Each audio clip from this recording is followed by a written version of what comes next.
Do you now see why black children are demoralized completely? 2 months ago, I uploaded an episode titled, "Are You Proud of Your Ancestors?" It did well. It went viral. And many people have been asking me, when are we going to hear your response? Yes, I made a promise that I was going to share my response that fateful night at that discussion. And yes, that video is ready and it's going to be uploaded. But before I announce the date, let me address a couple of things. In that episode, I specifically asked for you to share what you're proud of about your ancestors without blaming anyone. Oh boy, 75% of respondents went vitriol, blaming people. And they didn't blame people by naming something they were about to do and somebody stopped them, just blaming people. The second one is very interesting. Some people named and made a list of people they believe were black inventors, innovators, who had invented peanut butter and a traffic light and you name it, all kinds of things. Yet, not a single name of the people they listed, not a single one, African. 54 countries in the continent of Africa. 54 is a large number of countries in one continent. But all the names started with Philip Williams, John Higgins, Mary Cutland, strange names with 2 European names put together. Now, the most heartbreaking of all the response I received was this.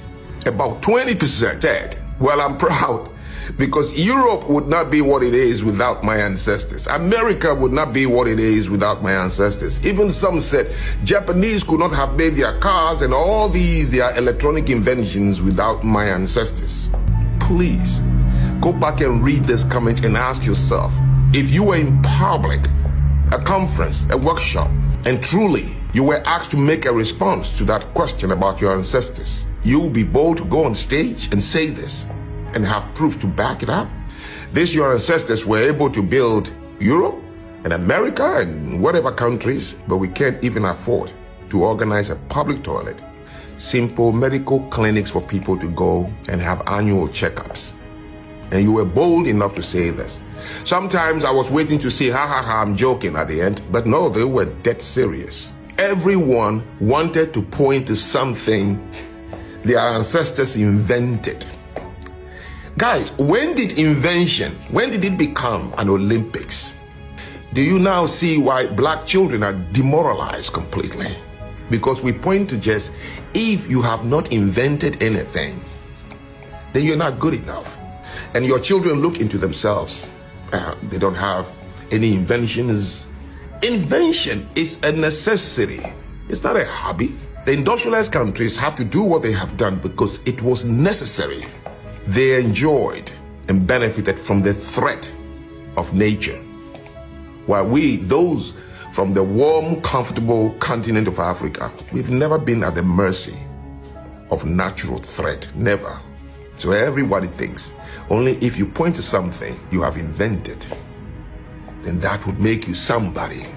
Guys, let's start telling our children what makes the black man special and stop this melanin, music, sports, culture. My ancestors created culture. There are cultures that are 3,000 years. China, Japan, Russian Empire, Rome, which African culture is even up to 1,000 years. You are waiting for my answer, my response. It will be uploaded this Friday. I intentionally chose the end of Black History Month, 6 p.m. Go and listen to Zanu's response. And please come back to the comment section and tell me you disagree. And thank you all for the support I have received so far.